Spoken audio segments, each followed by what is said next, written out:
Hey, what's going on, y'all? It's your boy Lump Dog, your favorite fantasy football commissioner's favorite fantasy football commissioner, and I'm back with another PPH video commissioner message, week number 12. We are in the home stretch, people. Alert. We are in the home stretch. We only have 2 games left in the regular season, and then playoffs begin. We got 6 teams bunched up at 6-6, so it's anybody's game to see who's going to play out here. But like always, before we get started, I want you to go ahead and smash that subscribe button, smash that bell notification, and give me a thumbs up if you like the video and if you like what PPH is doing and what this commissioner is doing for the league and coming in here weekly and giving these video commissioner messages. Give me a thumbs down if you don't like them, and then I can stop doing them, and then I can let the guys know that, you know, this is just a waste of my time anyway, because they don't really even watch them. Yeah, so you make sure you do that for me, though. That'd be great. If you could go ahead, hit that like, hit the subscribe, hit the bell notification, and give me a thumbs up. You know, let me know that you have watched the video and you do like the effort that I do put into these things. So, what happened last week in PPH? Well, as always, let me go ahead. We got fucking crybaby alert here. Crybaby alert for Jimmy the Cuck. Jimmy the Cuck being a big crybaby about his fine for starting an inactive player. I know this is going on for like 4 weeks now. The guy says he's done, he's quitting because these are Lump's rules, not the rules that were voted on by everybody, which makes absolutely no sense. And again, Jimmy, and I'm talking to you, man. I hope this message I know you don't watch the videos no more. You say you're out of the league, but I do hope this question does make its way back to you. Again, explain to me, which you have yet to do, how Ramon Stevenson was a late game time decision when he was on the 9:30 inactive report. Explain that to me.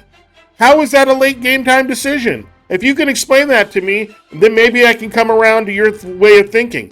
But we all know that your way of thinking is just hating on me or hating on the commissioner who are enforcing the rules that were voted on and implied by the league. So I know you're all mad at me, and that's fine. That's what the commission is here to do, is take the brunt of your anger. But again, I am applying the rules evenly into the way that they were voted on and the way that the league would like them enforced. There was an inactive player started. We have a rule for starting an inactive play. I know my Vira viewers are probably going, Lump, bruh, you've explain this until your face is turned blue. We all understand what the issue is here. We understand you did nothing wrong. What is wrong with Jimmy the Cuck? Well, he's a cuck, and he's crying, and he's all upset that he got fined. Now, I'm not saying we fined him because he meant to start an inactive player. He got stung by the rule. We have a rule that you started an inactive player. He was a healthy scratch. He didn't check the inactive report. Somehow didn't notice that the projection on his points in his lineup was 0. So so he got fined for it, but he's still on the text thread and on there going, oh, lump the cunt, lump the cunt. Well, Jimmy the Cuck is being really cucky, really snowflake-ish, and really needs a safe space because I don't get what his anger is towards me about this. He thinks that I just do it to him, or like I'm out to get him or something, when that is not the case. I couldn't be further from the case. Just play by the rules. If you break the rules, you pay the fine like everybody else has.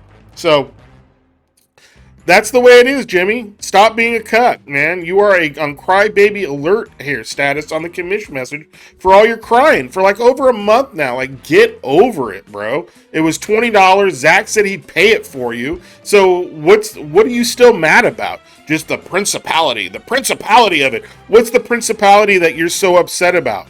I don't get it. What is it that the principles of this rule that you have to stand on this mountain and die on it so important to you? Like, what is it that CBS said that it was a late game time decision and that icon didn't show up on him? Well, again, explain to me how a player on the 9:30 a.m. inactive report is a late game time decision.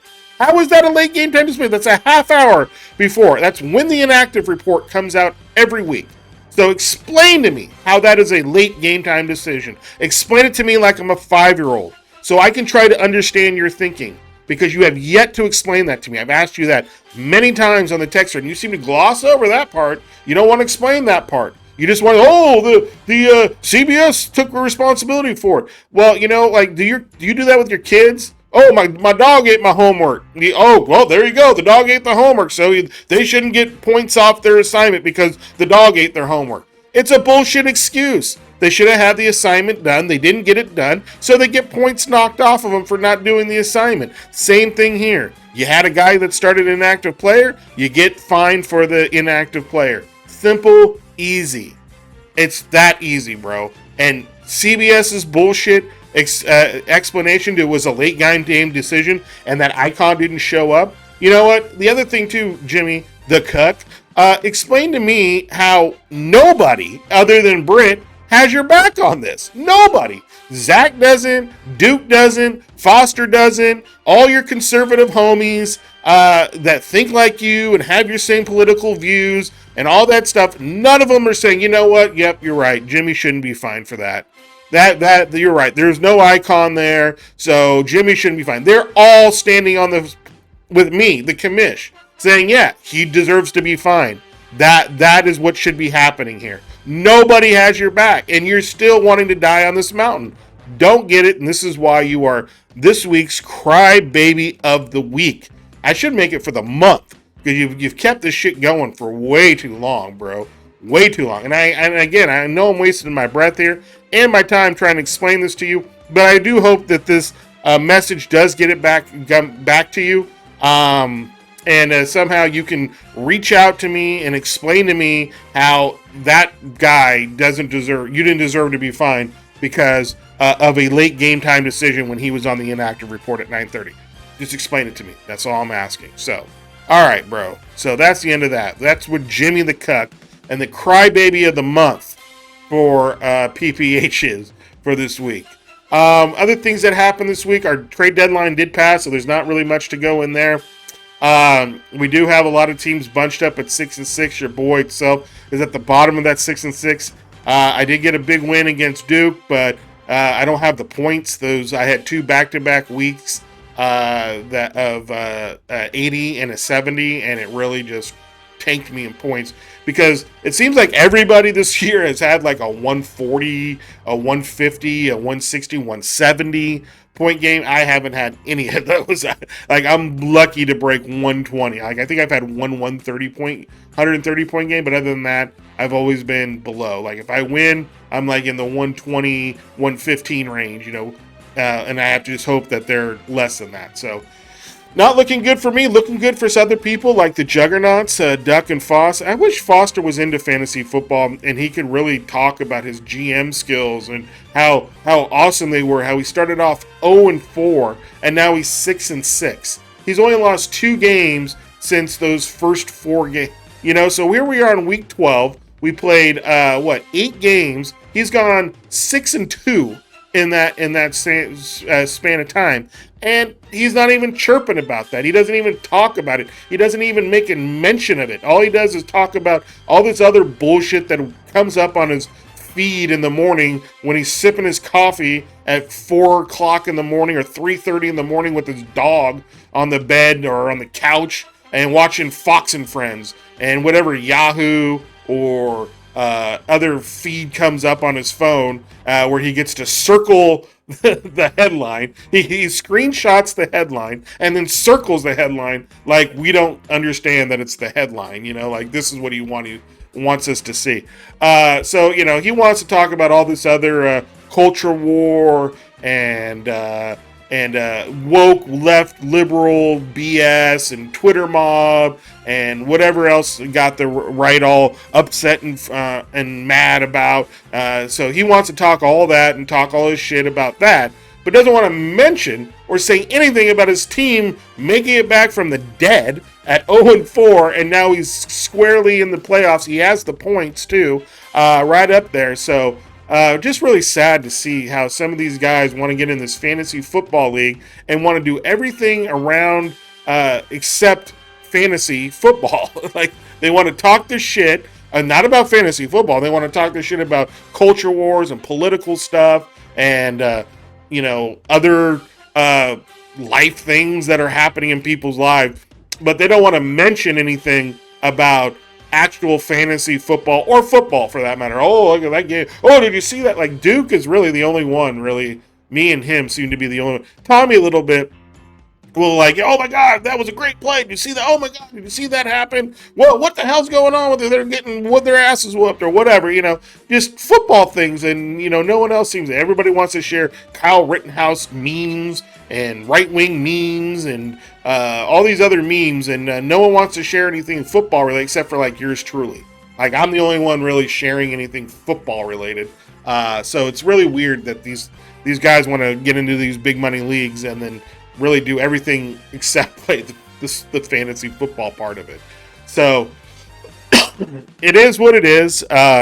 Omicron is here. Omicron! Oh my God, Omicron. I do like the name of it though, man, because for those of you, the old schoolers out there who saw the Transformers movie back in, I think, 86, 87 it came out, the animated one, the evil planet that was eating all the other planets was named Omicron. So I did see Jose. You're a nerd like me, bro. Giving a shout out to the Autobots there on that name convention. The Omicron is here. So I do like the name. It's a little bit more menacing. It's not Delta. Delta sounds like an airline, like a leisurely flight. I mean, the only thing that's scary is Patty.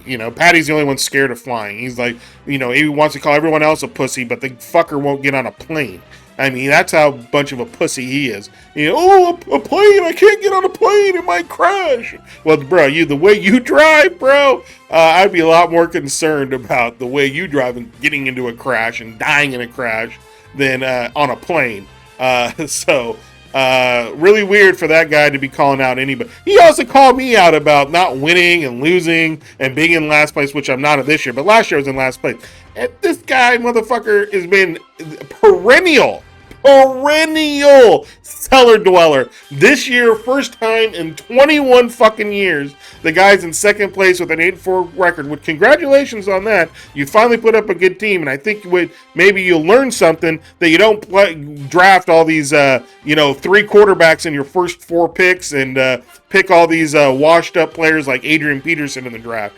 You picked up a couple youngsters, and they've been working out for you, and of course Aaron Rodgers been doing it in work. But going back to my point, first time ever he's up there at the top of the league, and he wants to start talking shit about other people losing and haven't done shit in the league in a few years. Like, bruh, really? Come on, bruh.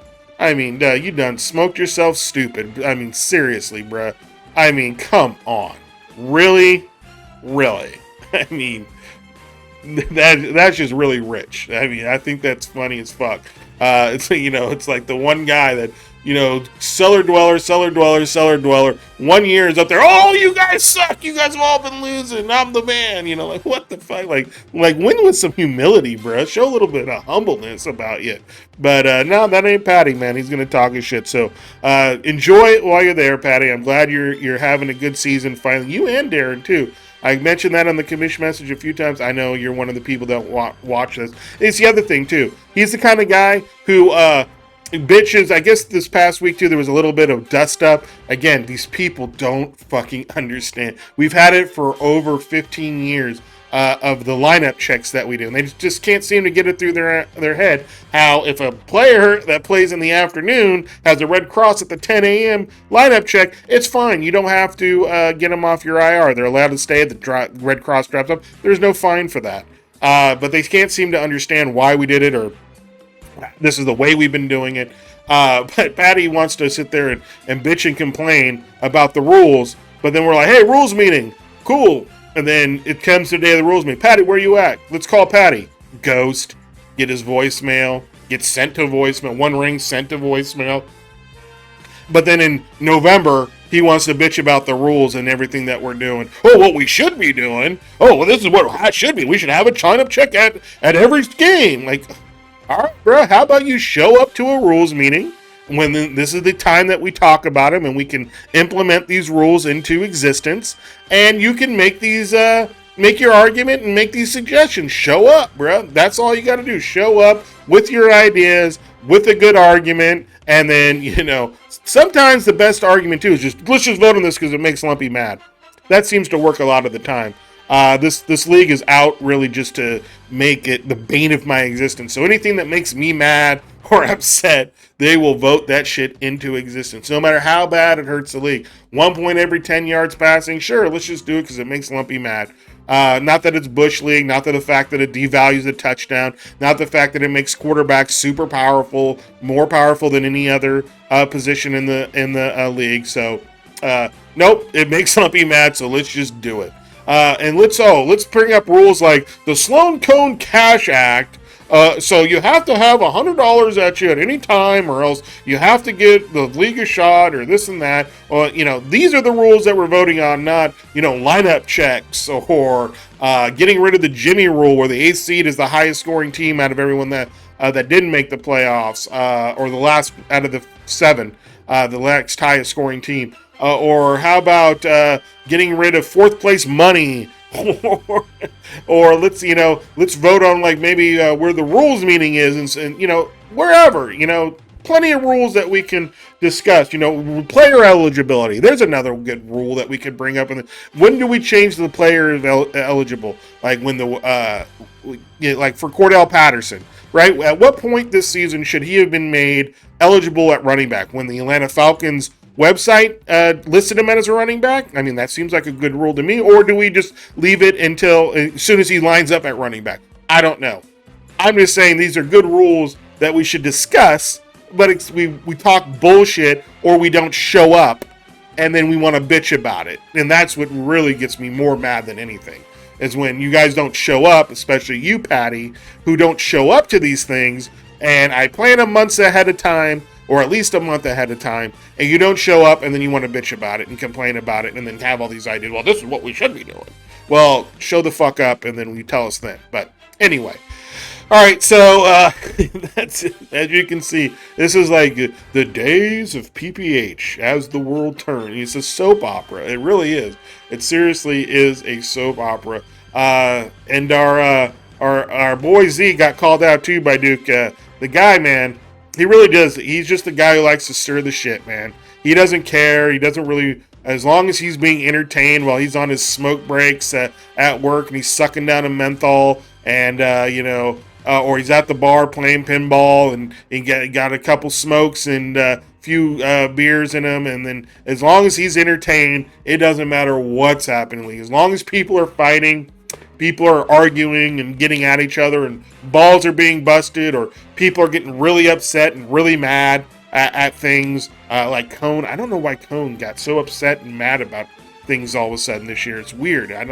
He was having a good time, man. And we were doing Cone's Corner and all that earlier. Man, that seems like so long ago. We're doing Cone's Corner, and then just all of a sudden, just all this anger and just resentment and everything. And I think it just comes from that text thread, man. People just don't know how to, keep quiet and not mention things. Like, I've stopped mentioning anything in there. Like, I just take whatever memes you guys post up, or whatever Fox News story you want to share, and I just keep it moving, bro. I ain't got my time or energy anymore to fight, and, especially because if I chime in there, it just all of a sudden comes with me against, 15 other people, or, 8 or 9 other guys, and it's just too much. What about this lemon? What about that lemon? I'm like, dude, I can't keep up with it. I'm responding. You're not answering my question. You can't answer a question with a question. You're not answering my question. And it's like, dude, I'm trying to. I just don't have time to sit here and finger fight with like 7 or 8 guys at a time.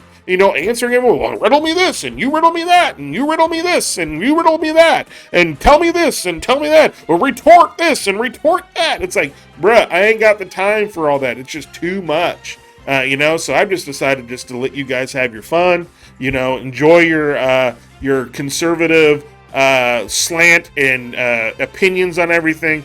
Just know that in 98% of everything you guys post, I disagree. There's about 2% of stuff, maybe even 5% of stuff that I might agree with and understand that. Like, who was that?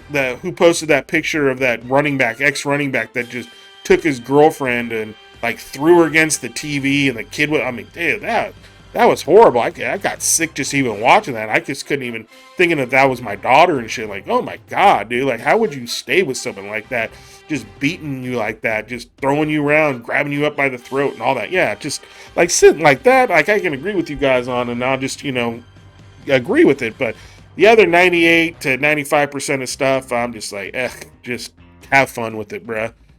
Have your fun. I'm having my fun.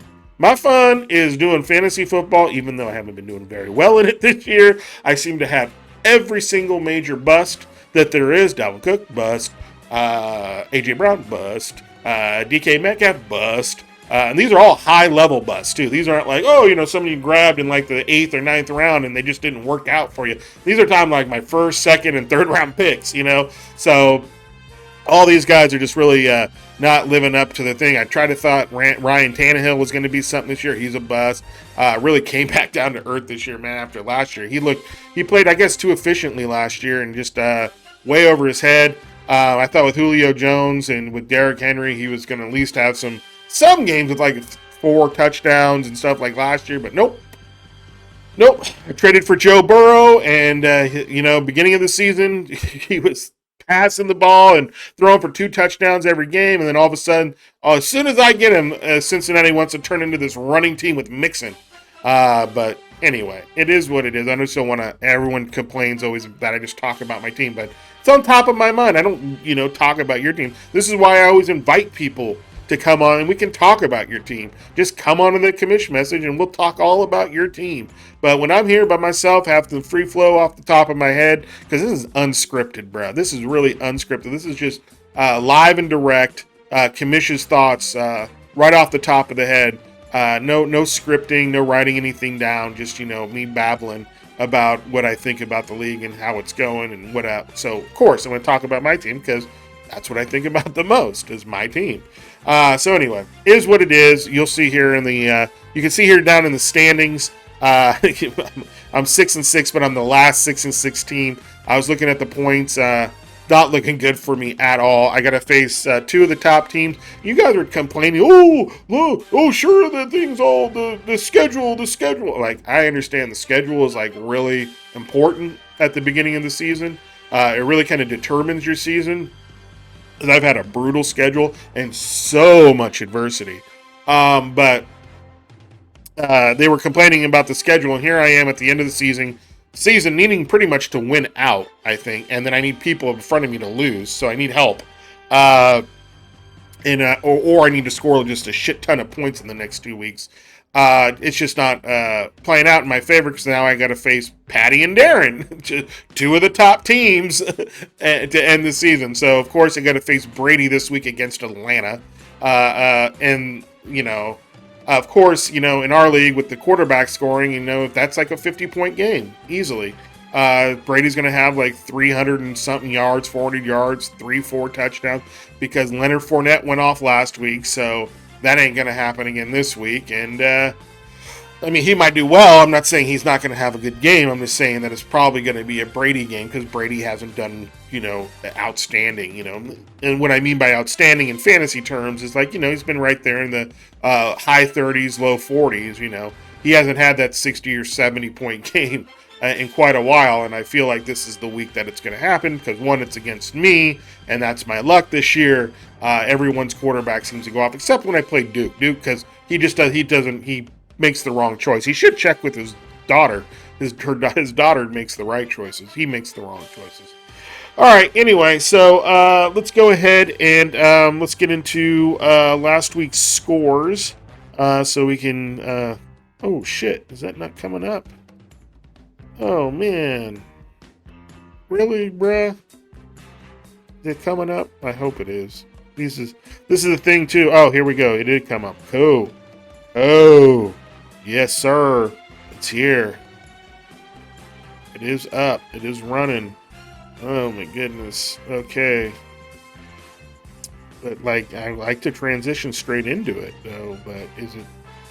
Again, man, this is the technical problems that you'll have to deal with when your commish does this. There we go. It is up. It is running. It's looking good. So let me get to it here. Okay, so I don't want to start off on my team. All right, so here we go. In the first game, we had Rick and Morty's TDs lose to Let's Go Brandon. 86.3 to 109.5. Let's Go Brandon had Dak Prescott on Thanksgiving show up big time with 51.8 points, 10.9 from Ezekiel Elliott, 11.3 from DJ Moore, and 13 from the Vikings D. He improves to 4-8. Unfortunately, it doesn't look like that's going to be enough, even winning out, to get him into the playoffs.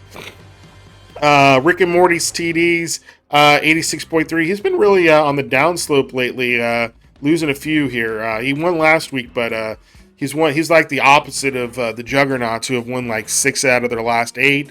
He's pretty much lost. I think he was like 5-0 at one point, so he's lost quite a few here out of the last bunch of games. Jimmy Garoppolo, obviously Kyle Murray hurt, is going to have those problems, especially when you have these injuries. You know, Saquon Barkley being hurt too for a good chunk of the year, as that hasn't helped them either. Losing DeAndre Swift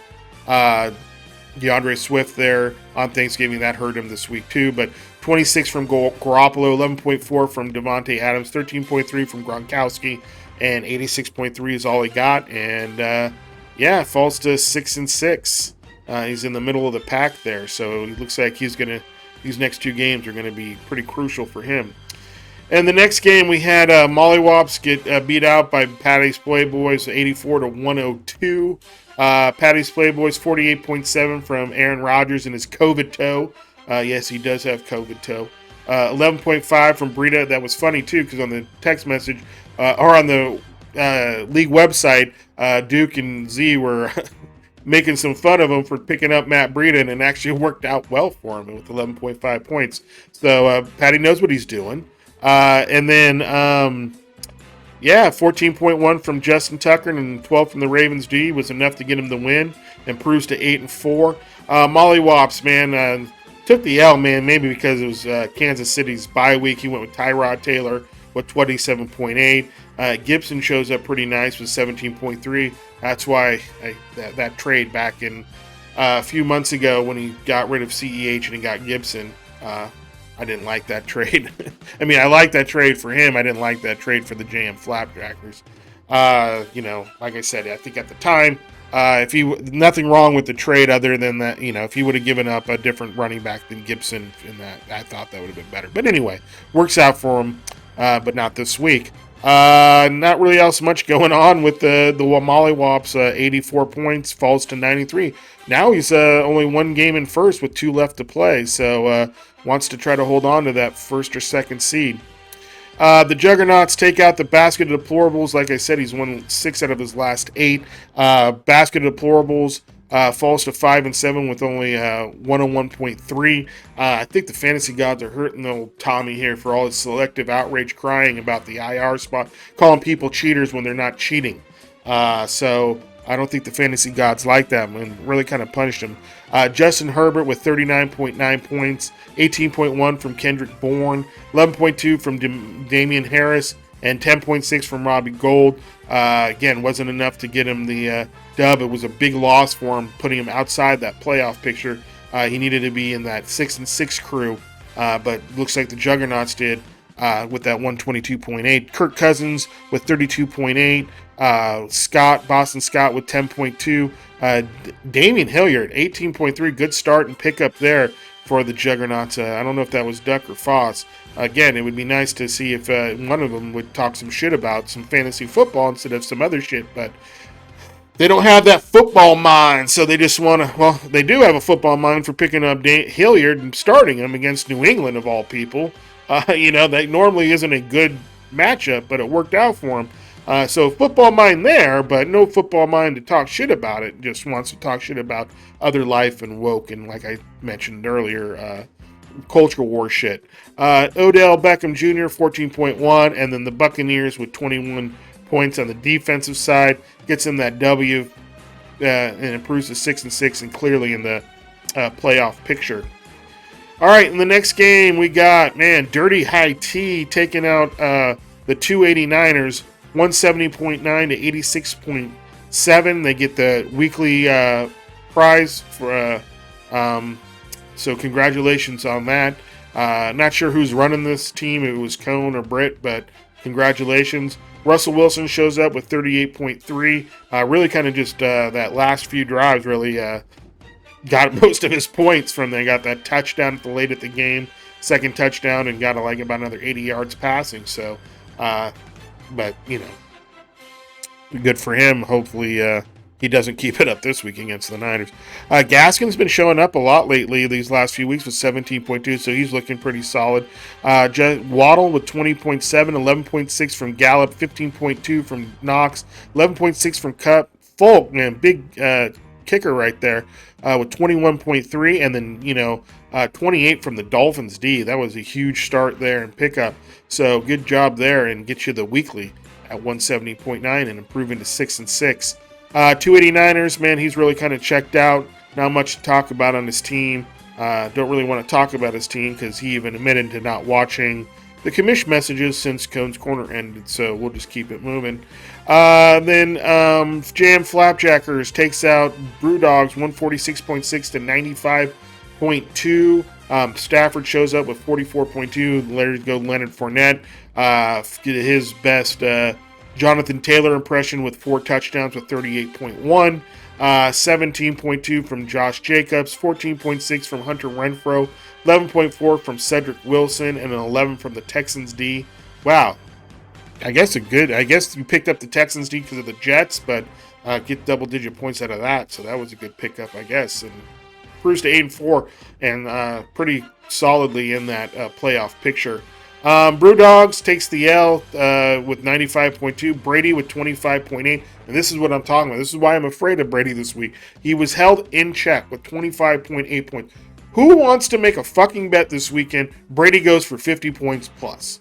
I do. I'll bet myself that he goes with 50 plus points this week against Atlanta. I guarantee it. He's going to have like 3 to 4 touchdowns, 350, 400 yards passing this week against Atlanta. And he'll end up scoring like a 140 spot this week. And that's just the way my season's gone. So 15.9 from Austin Eckler, and then 18.2 from Thielen. And that was it really on his squad. Under 100 points, so he's ready for a bounce back and a win against yours truly. And it falls to 7-5. And the next game, we had the haters lose to Just My Luck, 102.9 to 108.2. Josh Allen showed up there on Thursday night, Thanksgiving, with 48.3.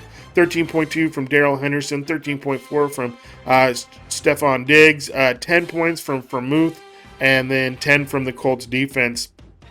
They were able to squeak out that win by 6 points. Lamar Jackson for the haters with only 17.3. He's been starting Derek Carr the last few weeks over Lamar. Obviously, Lamar had the COVID thing, so he was out. But the week before that, he had sat Lamar Jackson with a good matchup, and Derek Carr ended up doing well. Weird that he wouldn't go with Derek Carr on a Thanksgiving Eve against the Cowboys, but ended up getting that 6-point loss. A.J. Dillon with 15, 10.5 from Brandon Cooks, 22.2 from Darryl Carlson, and then 16 from the Patriots D. Look at that on that bench. Derek Carr, 45.4. That hurts. And then, 19, I guess, from the Packers D, but wouldn't have been enough anyway. So, takes the L, falls to 5-7. He's on the outside looking in. Just My Luck improves to 66, and he's clearly in the playoff hunt here. All right, and then in the last game, you had your boy, Mr. Sweet Spot, take out Return to Greatness, 119 to 116.6. Jalen Hurts really put in hurt on Return to Greatness with 11.6 points, 15.7 from Jonathan Taylor. Man, you think in that game, they Colts weren't using Jonathan Taylor. I was like, yeah. And then finally at the end of the game, one of the last drives, I mean, they ended up running the ball pretty much down the field, and then he got in the end zone. I was like, no! And I was so scared he was going to get a second touchdown, but he didn't, and ended up with only 15.7. I say only 15.7 because that is really, for the way Jonathan Taylor scores, only 15.7 is what is truly honest right there for him. Mixon showed up big time. He outscores Burrow with 29.5 points. Fucker was just getting touchdowns and career day for him.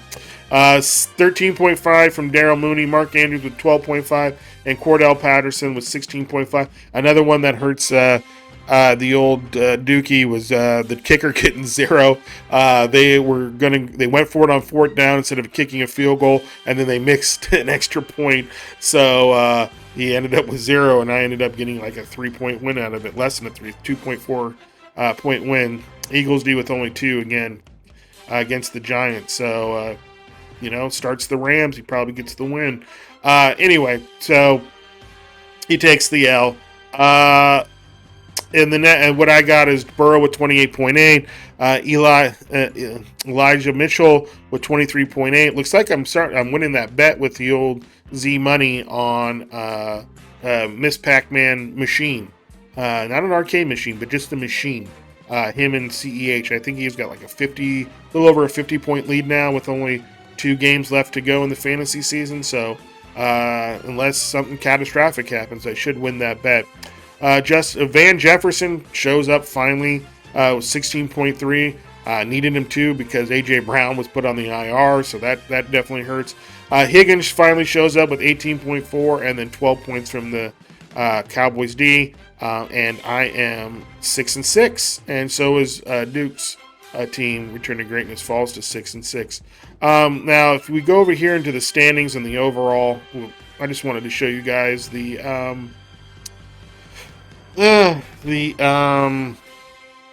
standings here, and then I'm trying to zoom. Somehow there we go.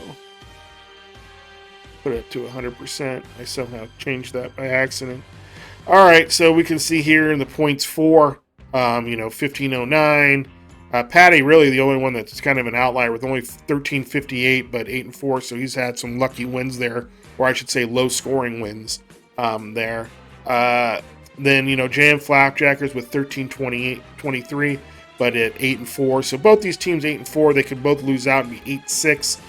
Hopefully I can win both out and be 8-6 too. And then I'm really close to those teams in points.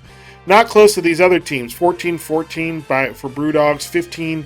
15-48 by which is our number 1 scoring team in Return to Greatness. And then Juggernauts with 14-14.6, only 2.2 ahead of the old Brewdogs. 14-11 with Just My Luck. 14-06 with Rick and Morty's TDs. Well, 14-05 I should say. Dirty High Tea with only 13-79. And then here's me right here with 13-25. So some of these teams I could catch up with, like Dirty High Tea. He has 2 low-scoring weeks. I have, I could catch him in points. I could possibly catch Rick and Morty's TDs. That's going to be a little more difficult. That's a little over 80 points. Again, Just My Luck will be difficult. Juggernauts will be difficult. Will not catch Return. But I could definitely surpass. I play Patty's Playboys this next week. So that'll be a big game for the both of us depending on what happens this week. But the points there, I could catch these 2 in points. I'm actually above JM Flapjackers in points. So I need them to lose out, really. They've won 3 in a row, so I really need them to lose out, and I need to win these next 2, which I don't think is going to happen, especially this week with Brady going against Atlanta, which I've mentioned many times. But that's pretty much the playoff pictures you can see with the points scored. And now remember, the 8th seed is not based on record, it's based on points. So 1, 2, 3, 4, 5, 6, 7, 8. So the 8th seed would not be Rick and Morty's TDs. Is there anyone with more than 1405? That would be below him. No, there isn't. So actually he would be but 1405 is what you would need right now, or 1406 out of these other teams to make it. So all these teams are on the outside looking in from Dirty High Tea down. So. And like I said, 289ers and Let's Go Brandon are pretty much out of it. 1344, he could still do it with 2 games left. Just depends on what everyone scores. So there we go. There's kind of the playoff picture on the way it looks. So, yeah, that's the way it is in the PPH in Week 12. So let's go back to the home desk. All right, so that's pretty much it. That's the entire commish message for week 12. Good luck to everybody in week 13. Again, only 2 more weeks. You might want to start closing out your bills and start paying stuff so we can get the winners paid out. And I'll catch you all next week. Lump Dogs out. Peace.